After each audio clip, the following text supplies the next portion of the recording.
आप सभी को प्रभु यीशु मसीह के नाम में जय मसीह की। जीसस लव्स यू विजन की संडे फेलोशिप में मैं पास्टर अभिषेक अरोरा आज की सुबह फिर से ऑनलाइन चर्च में आपका स्वागत करता हूं और हम विश्वास करते हैं कि इस ऑनलाइन सभा को जब हम अटेंड करने जा रहे हैं, परमेश्वर का आत्मा, परमेश्वर की हुजूरी मेरे और आपके ऊपर कार्य कर रही है। जब पवित्र आत्मा हमारे साथ है, उसकी हुजूरी हमारे साथ है, तो क्यों ना हम मिलकर परमेश्वर की महिमा में अपने आप को तैयार करें कि आज के वचन में जाने से पहले ही पवित्र आत्मा मुझसे बात करे और मैं परमेश्वर के वचन को सीखूं, समझूं और उस पर चलने पाऊं। आइए अपनी आंखों को बंद करें और आज के कलाम के लिए प्रार्थना करें। परमेश्वर पिता, प्रभु यीशु मसीह के नाम में आपके पवित्र पाक चरणों में आते हैं और प्रार्थना करते हैं आज के वचन के द्वारा आप हम सबसे बातचीत करिए। हर एक प्रकार की गड़बड़ी और डिस्टरबेंस की स्पिरिट को आप इसी वक्त दूर करिए। मौसम खराब होने की वजह से कोई भी नेटवर्क कनेक्टिविटी या इंटरनेट में बाधा ना होने पाए। सुनने वालों पर समान आत्मा काम करे। जो लोग अभी सुनते हैं, जो लोग बाद में सुनते हैं, इस लिंक के माध्यम से, किसी भी माध्यम से सुनते हैं, समान रीति से परमेश्वर आपका अभिषेक उतरे, वचन को सुने और वचन को ग्रहण कर सकें।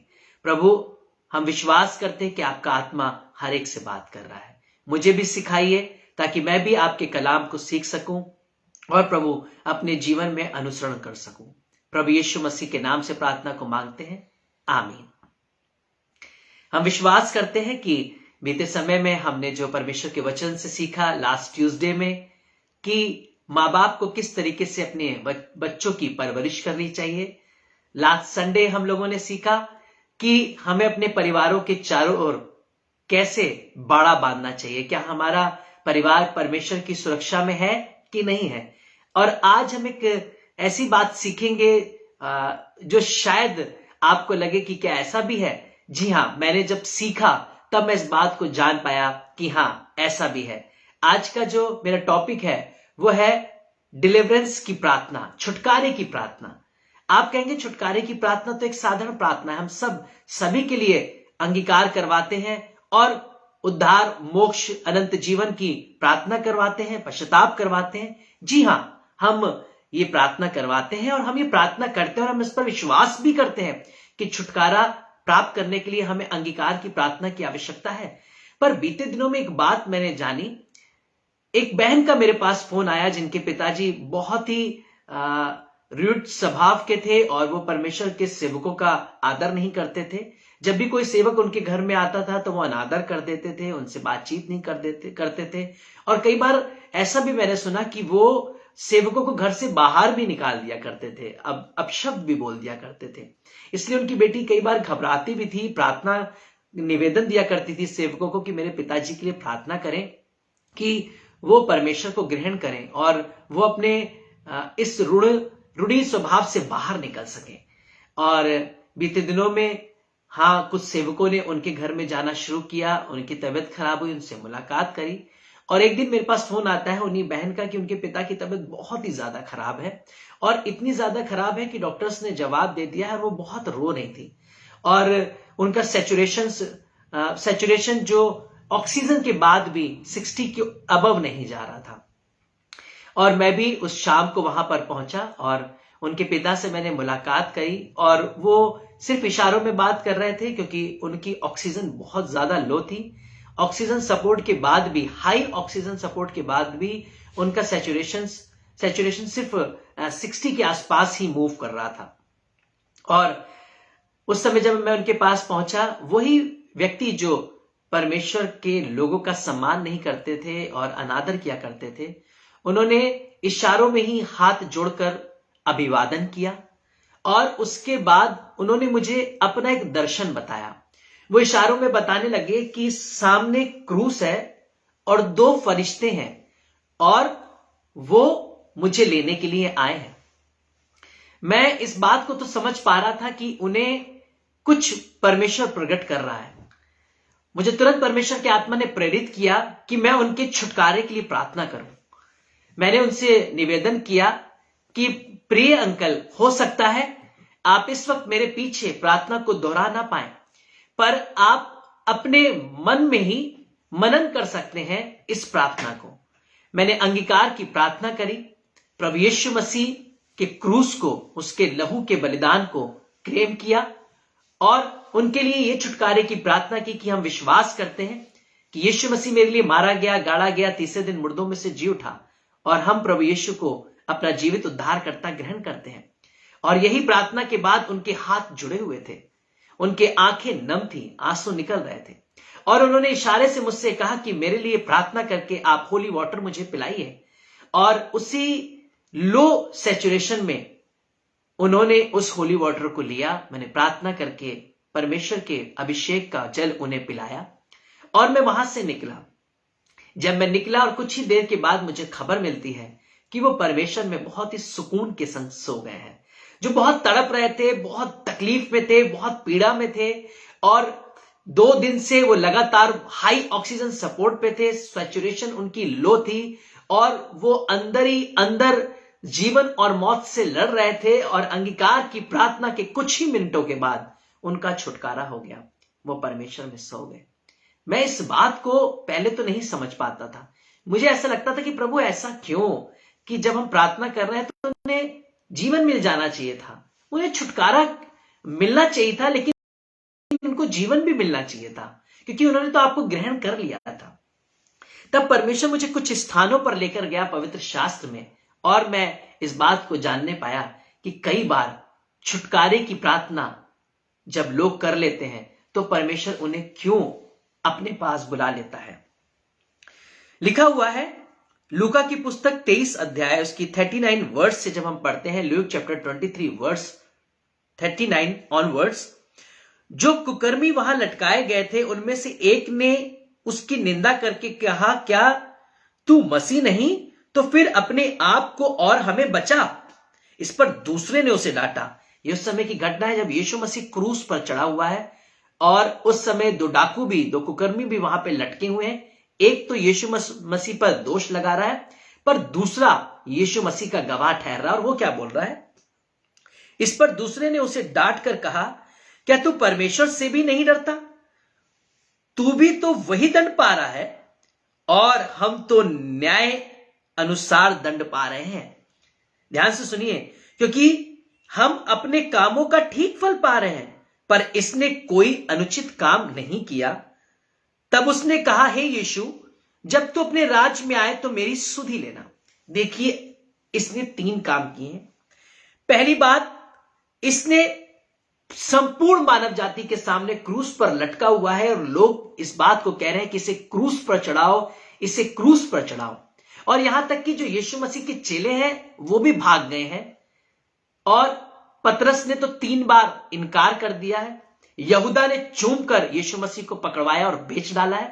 और बहुत से सेवक उसमें से एक बात को कह रहे हैं, थोमा, कि जब तक यीशु मसीह जी उठकर मैं उसके पंजर में उंगली नहीं डालूंगा तब तक मैं विश्वास नहीं करूंगा कि यीशु मसीह मुर्दों में से जी उठा है। ये उस बात की घटना है जब यीशु मसीह मर के जी उठा था।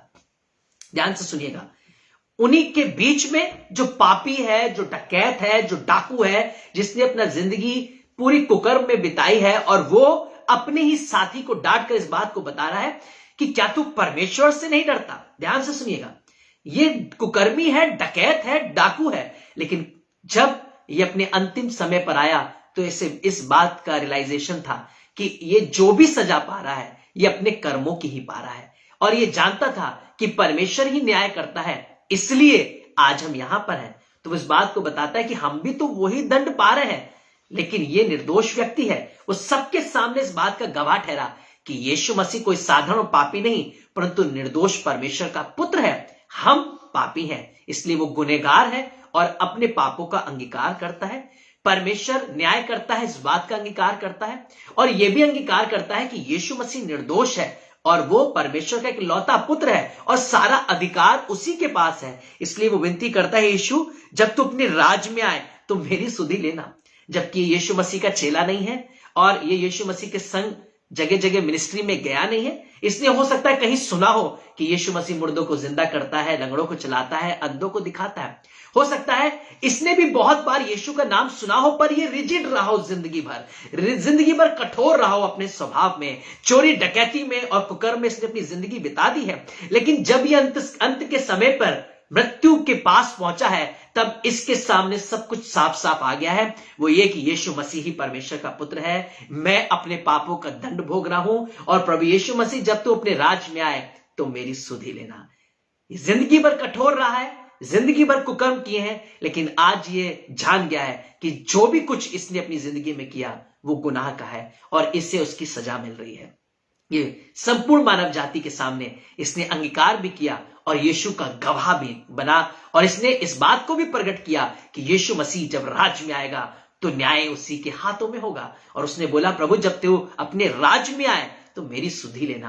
पर इसने ये नहीं कहा कि मुझे स्वर्ग में ले लेना, पर इसने न्याय प्रभु के हाथों में ही रखा। इसने यही बोला, प्रभु मेरी सुधि ले लेना। कई बार हम बहुत से लोगों के लिए प्रार्थना करते हैं, प्रभु से स्वर्ग में ले लेना, पर आप जानते हैं स्वर्ग और नरक का सारा अधिकार यीशु मसीह के पास है।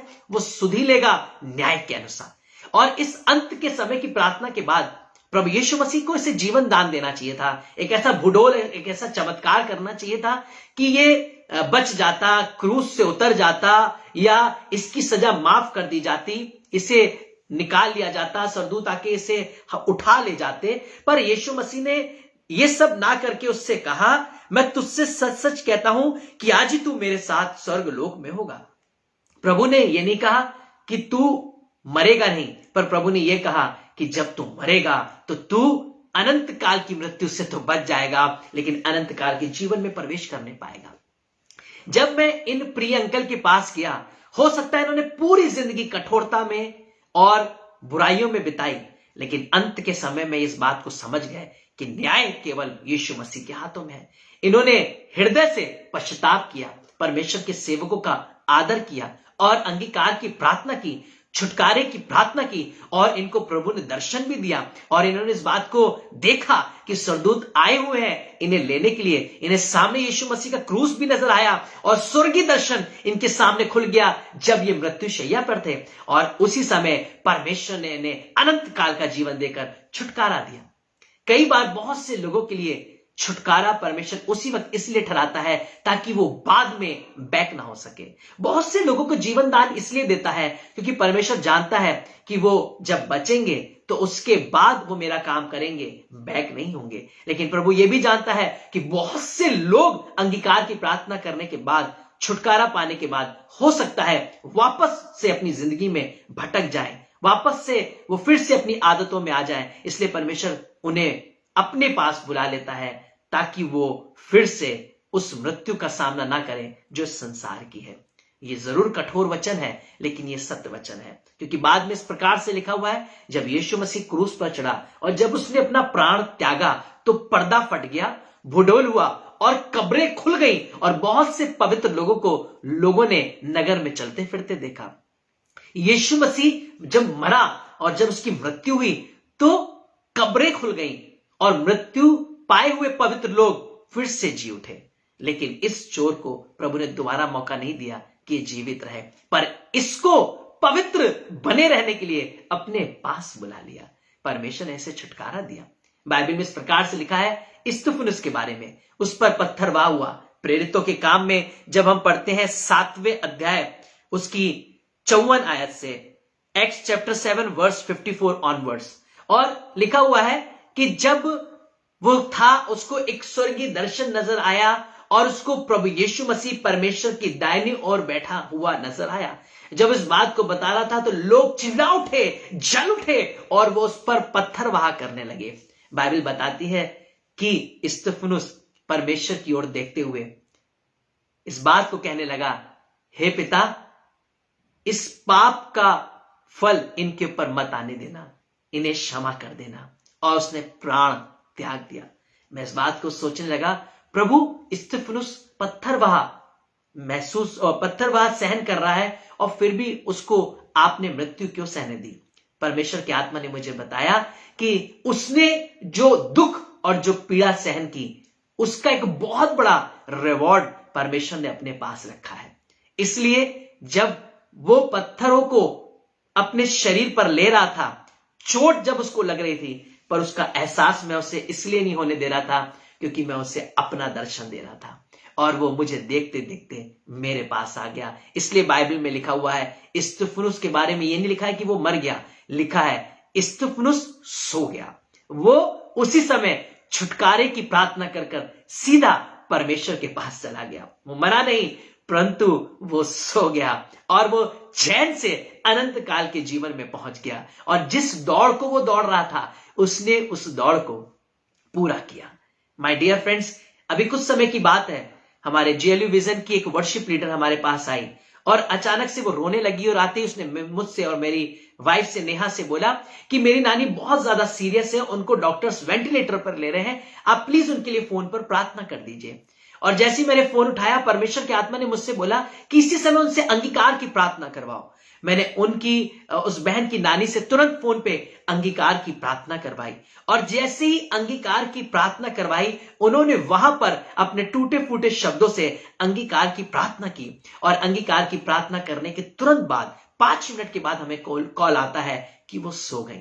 तब उस बहन ने मुझे इस बारे में बताया कि मेरी नानी ने जो अंगीकार की प्रार्थना की, ये बहुत बड़ी बात है, क्योंकि वो बहुत ही रिजिड थी। वो कभी चर्च भी नहीं जाया करती थी और कभी कोई भी फेलोशिप पे नहीं बैठा करती थी।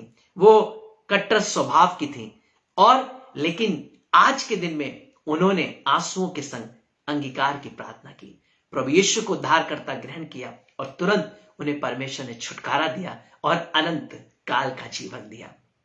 हम परमेश्वर के पवित्र शास्त्र में पढ़ते हैं, दूसरा राजा 22 अध्याय 18 आयत से, 2 किंग्स 22 चैप्टर 18 वर्स से हम इसको आज हम पढ़ेंगे ध्यान से।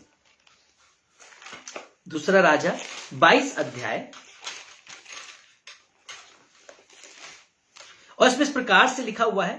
ये हुल्दा नबिया योशिया राजा के लिए परमेश्वर की आत्मा से भरकर क्या कह रही है। परंतु यहूदा का राजा जिसने तुम्हें यहोवा से पूछने को भेजा है, उससे तुम यूं कहो कि इजराइल का परमेश्वर यहोवा कहता है, इसलिए कि तू वो बातें सुनकर दीन हुआ और मेरी वे बातें सुनकर कि इस स्थान और इसके निवासियों को देखकर लोग चकित होंगे और शाप दिया करेंगे। तूने यहोवा के सामने अपना सिर झुकाया और अपने वस्त्र फाड़ कर मेरे सामने रोया। इस कारण मैंने तेरी सुनी है, यहोवा की ये वाणी है। इसलिए देख, मैं ऐसा करूंगा कि तू अपने पुरखाओं के संग मिल जाएगा और तू शांति से अपनी कब्र को पहुंचाया जाएगा, और जो विपत्ति मैं स्थान पर डालूंगा उसमें से तुझे अपनी आंखों से कुछ भी देखना ना पड़ेगा।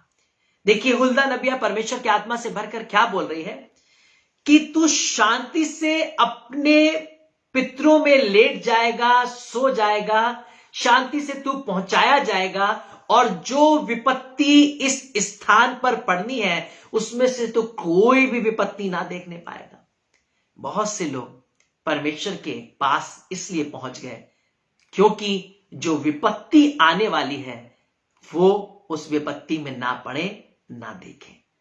हम कई बार परमेश्वर पर दोष लगाने लग जाते हैं, उंगली उठाने लग जाते हैं कि तूने मेरी प्रार्थना को क्यों नहीं सुना, तूने मेरी प्रार्थना का उत्तर नहीं दिया।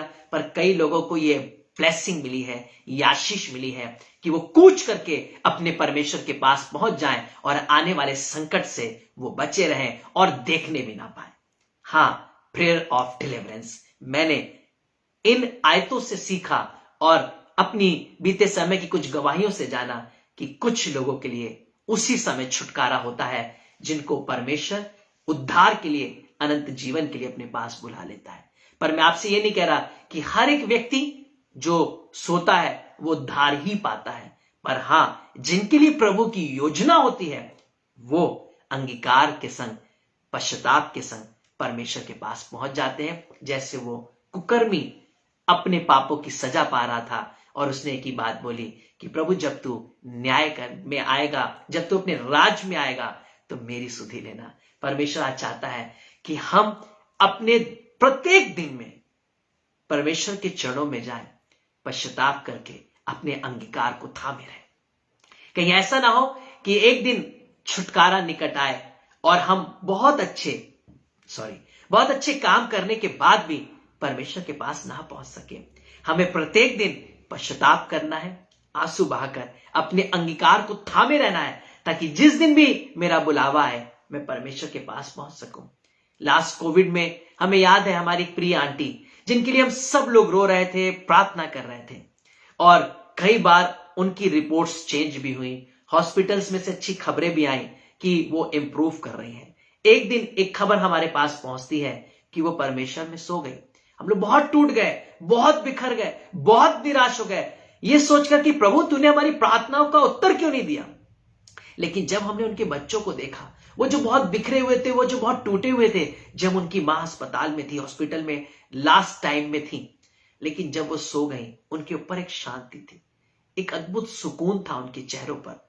और मैं इस बात को जब देख रहा था, मैं बड़ा आश्चर्यचकित था, आखिर इतना सुकून, इतनी शांति कैसे। तब उन्होंने इस बात को बताया कि लास्ट समय जब वो अपनी सांसों को ले रही थी, तब उनकी बेटी जो मेडिकल लाइन से है वो अंदर गई, उसने अपनी मां को अपनी गोद में लिया और उस मां ने अंतिम समय में अपनी बेटी से कहा कि बेटी, मेरे लिए तुमसे ज्यादा इंपॉर्टेंट, जरूरी यहोवा परमेश्वर है। तब उन्होंने बताया कि 2 सरदूत उनके सामने खड़े हुए हैं जो उन्हें लेने आए हैं। और उन्होंने एक बात और बोली कि बच्चों, मैंने सबको माफ कर दिया है और मेरी तरफ से भी सबसे माफी मांग लेना, और जाके पापा से भी कहना यदि उन्होंने किसी को माफ नहीं किया है तो वो माफ कर दें और सबसे माफी मांग ले। और ये 2-3 बातें जब वो कह कर गई, इस बात को सिखा कर गई कि वो परमेश्वर के पास गई हैं, और वो जाते जाते सिखा कर गई कि अंत के समय में हम कोई भी द्वेष, कोई भी क्रोध, कोई भी लड़ाई झगड़ा लेकर परमेश्वर के पास नहीं पहुंच सकते हैं। इसलिए उन्होंने अंगीकार के संग अपने पापों की भी माफी मांगी, सबको माफ भी किया। और ये बात वो बता कर गई कि मेरी जिंदगी में अंत के समय में मुझे इस बात का एहसास हुआ कि बच्चों से भी ज्यादा मेरी जिंदगी में इंपॉर्टेंट मेरा परमेश्वर है। हम जिंदगी भर जिन चीजों के लिए लड़ रहे हैं, दौड़ रहे हैं, भाग रहे हैं, अंत में वो सब हमारे संग नहीं जाएगा। पर अंत में मैं कैसी चाल चलकर जिंदगी जी रहा था, मैं परमेश्वर के संग कैसा खरा और ईमानदार था, अंत के समय में यही सच्चाई मुझे उद्धार दिलवाएगी। और वो इस बात को सिखा कर गई कि हमें अपने मन में किसी के लिए द्वेष, किसी के लिए क्रोध और किसी के लिए जलन, किसी के लिए ईर्ष्या नहीं रखनी है, पर सबको माफ करना है और माफी मांगनी है और परमेश्वर को अपनी जिंदगी में पहला स्थान देना है। और इसी दर्शन ने उनको इस बात का प्रमाण दिया कि वो परमेश्वर के पास गई हैं, क्योंकि उन्होंने जाते जाते अपने बच्चों को भी सिखाया और सरदूतों को अपने सामने खड़े हुए देखा। कई बार हम स्तिफनुस की मृत्यु को पीड़ादायक समझ रहे हैं, पर वो पीड़ादायक मृत्यु नहीं, पर अनंत काल का जीवन है। कई बार बहुत सी परीक्षाएं हमने देखी हैं, पर उसके बाद हमारी जिंदगी में परमेश्वर का राज्य है। आज प्रभु यही चाहते हैं कि हम दिन प्रतिदिन परमेश्वर में ईमानदारी के संग, खराई के संग मजबूत होते चले जाएं, पश्चाताप के संग छुटकारे में बने रहें, ताकि जिस दिन भी हमारा बुलावा आए हम शांति के संग अनंत काल के जीवन में पहुंच जाएं और हम मृत्यु को ना देखें, परंतु चैन से सो जाएं। आइए हम प्रार्थना करें, अपनी आंखों को बंद करें। हमसे प्यार करने वाले खुदावन प्रभु यीशु मसीह, आज हम सब अपने पापों की माफी मांगते हैं और प्रभु विश्वास करते हैं कि आप हमें अनंत काल का जीवन देते हैं। आप ही के हाथों में जीवन और मृत्यु है प्रभु, न्याय आप ही के पास है, राज आप ही के पास है। पिता, स्वर्ग और पृथ्वी का सारा अधिकार आपके पास है। आकाश और पृथ्वी में के बीच में कोई दूसरा नाम दिया ही नहीं गया जिसके द्वारा उद्धार हो, वो सिर्फ एक नाम है, यीशु नाम।